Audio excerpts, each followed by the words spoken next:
Hi everyone, mimi ni Baraka. Karibu kwenye episode ya kwanza ya Baraka on the Mic, na leo ningependa tuzungumzie kuhusu Mungu na simu zetu. Simu tunazitumia na zinatusaidia kwenye mambo mengi, lakini kuna muda zinaingilia muda wetu na Mungu. Na tumekaa tunajiuliza tunaweza tukapataje balance kati ya Mungu na simu. Nimemwalika mgeni maalum kabisa ambaye atatusaidia kulielewa hilo jambo. Na nipo naye leo hapa na atazungumzia kuhusu namna tunaweza tukabalance matumizi ya simu huku tukimpa Mungu muda. Sasa karibu. Asante. Kwa majina naitwa Dickson Dennis Todd. Ninashukuru kwa ajili ya nafasi ambayo umenikaribisha Mr. Baraka. Naamini kupitia kipindi hiki tutajifunza mambo mengi na mazuri na yatatusaidia kwenye matumizi yetu ya simu bila kucompromise mahusiano yetu na Mungu. Asante sana. Ningependa tuanze kwa kuzungumzia ni namna gani simu ina impact maisha yetu ya kiroho. Maisha yetu ya kiroho sasa kwa upande wa positive na negative. Simu ni kweli, simu inayo matokeo yote ya positive na negative. Labda nikianzia na positive impact, simu inatupa access ya kushare neno la Mungu au kushiriki neno la Mungu kwa audience ya mbali. Kwa wale watu ambao hatuko nao karibu, tunashare neno la Mungu kwa namna hiyo. Lakini pia simu kwa muktadha mwingine imekuwa designed sana kwa ajili ya lengo la mawasiliano, communication. Nawasiliana kwa namna ya labda kupiga simu, kwa kuemail na vitu vingine. Faida nyingine ya simu ambayo ni positively ni kwamba unaweza ukaitumia kama instrument ya kuchukulia video, kuchukulia sauti, na baada ya hapo ukashare. Kwa hiyo ni kama maana kubwa ni kwa ajili ya communication means.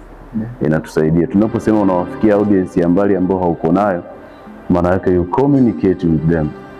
Hiyo ni moja kati ya positive impact. Lakini in negative way, simu hasa tukiangalia kwa experience, simu inaonekana kuwa na impact kwa kuchukua muda mwingi wa mtu. Yaani inachukua muda mwingi hadi na wa Mungu. Unakuta mtu ana muda mwingi sana wa kutumia simu kuliko hapati utulivu, yani hapati kuacha simu na akawa busy na kitu kingine, kwa mfano kama kusoma Biblia na vitu vingine. Kwa hiyo ni moja kati ya negative impact ambayo inapata kwenye matumizi ya simu. Lakini simu, kwa sababu watu wengi imefika wakati hawawezi kuiacha simu, kwa hiyo tunaweza tukasema moja kati ya negative impact ni watu kuwa kama waraibu wa matumizi ya simu. Kwamba yani ukimwambia wiki hii acha simu, kwanza usiseme wiki, kuanzia asubuhi hadi saa 6, masaa matatu na saa 6 inakuwa ni ngumu. Kwa hiyo anaweza akawa mtu uncomfortable kwa sababu tu hana simu, jambo ambalo si zuri.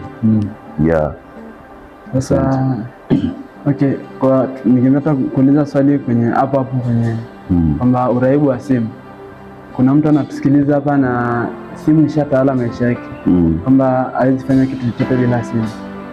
Ningependa kumwambia kitu gani mtu anamna hii? Kwanza, kwa mtu ambaye amefikia hatua ya hawezi kuacha simu, kabla sijamshauri nitamuomba kumkumbusha jambo. Mtu inafaa awe mkubwa kuliko simu. Kwa maana nyingine, ukubwa tunaoongelea uwezo wa kucontrol. Mtu anatakiwa awe na control power ya simu na sio simu kumcontrol yeye. For that means ni vibaya sana kukosa udhibiti wa kitu ambacho ni wewe umekinunua, ni wewe unakitumia, sio chenyewe kinakutumia. Ni vibaya. Kwa hiyo kwa mtu yoyote, kwanza nianze na mtu ambaye hajafikia hiyo hatua. Ninamkumbusha kwamba sio tu simu, for anything that you use, make sure kwamba hakichukui muda wako wote kiasi kwamba itafika wakati utashindwa kufanya jambo lingine bila chenyewe.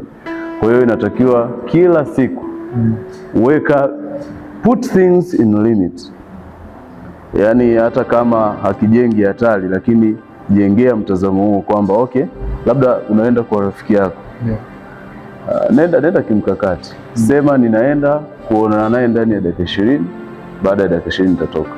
Ukianza kuwa na hizo tabia, utajijengea tabia ya kufanya vitu kwa mipaka.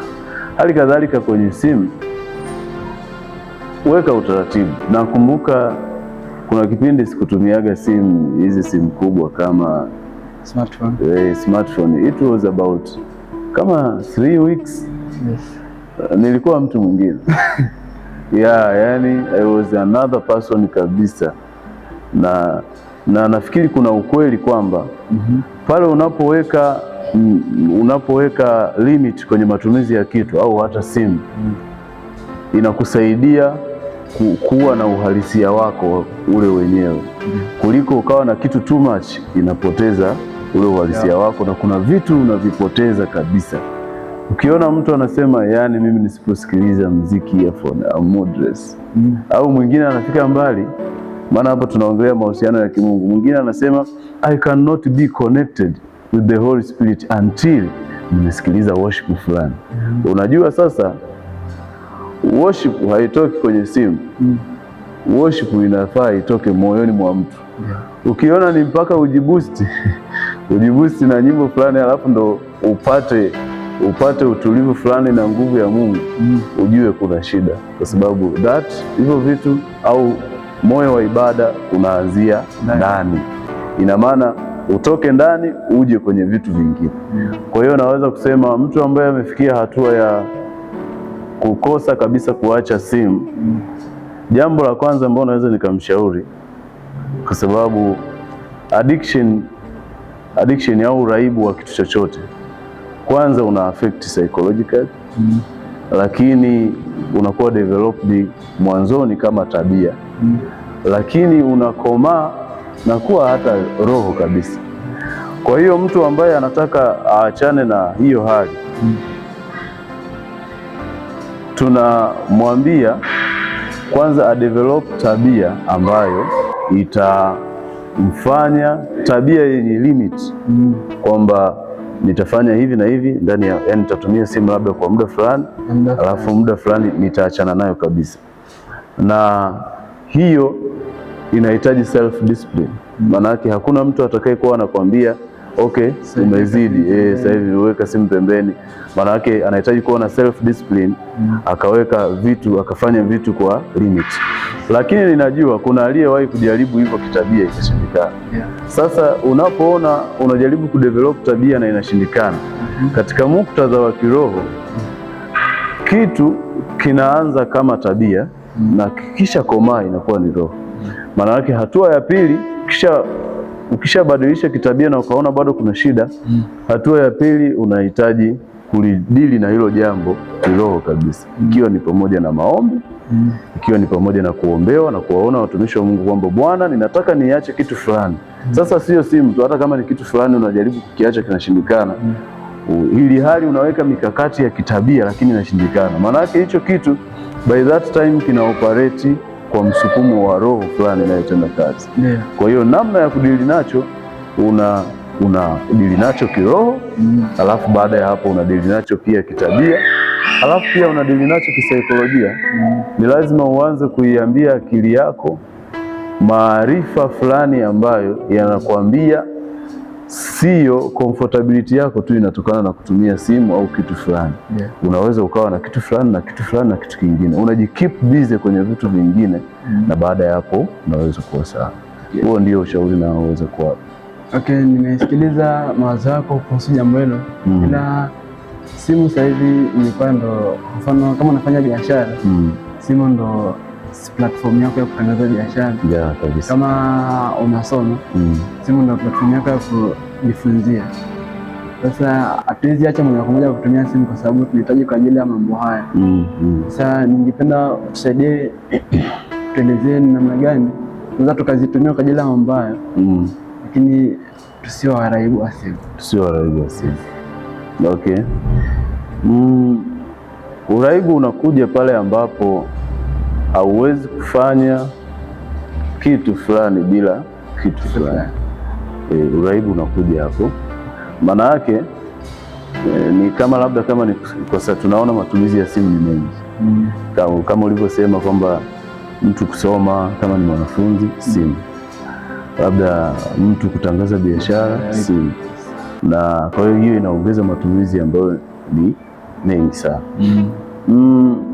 Sasa ili kujitengenezea udhibiti, kusoma sio lazima utumie simu.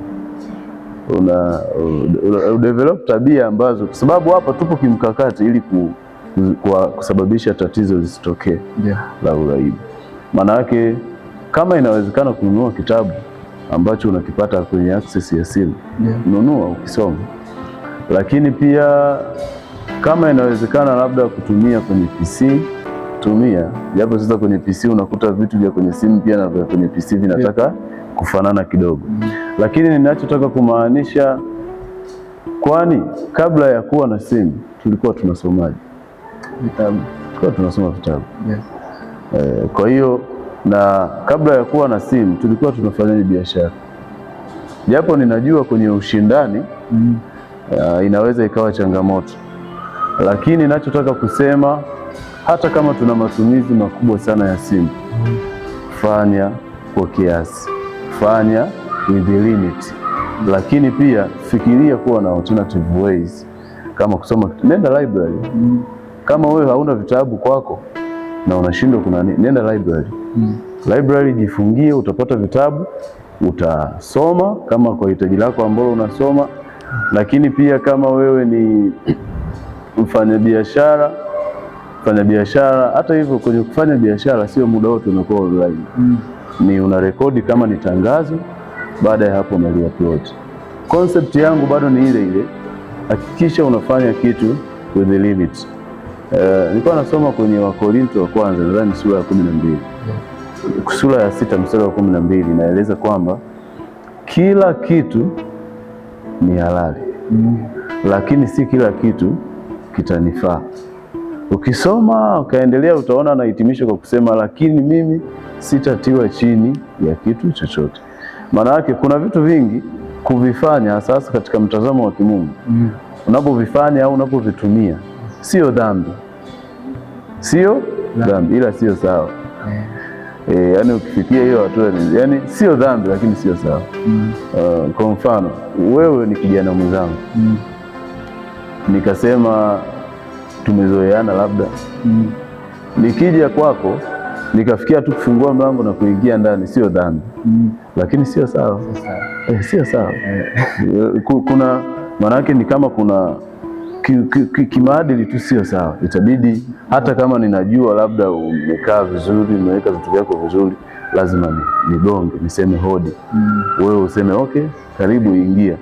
Kwa hiyo hata kwenye matumizi ya simu, sio kutumia sana ni dhambi, lakini sio sawa. You limit yourself kwenye vitu vingine na uwezo wako wa kufocus pia na mtu mwingine. Kwa hiyo nimeona kwamba hapo kinachotakiwa zaidi ni self discipline kabisa. Yes, self discipline. Okay, asante. Okay, ningependa kuwashukuru watazamaji wetu kwa kuendelea kutufuatilia. Nilikuwa na Dickson na nahisi tumejifunza mambo mengi. Asante, hadi wakati mwingine.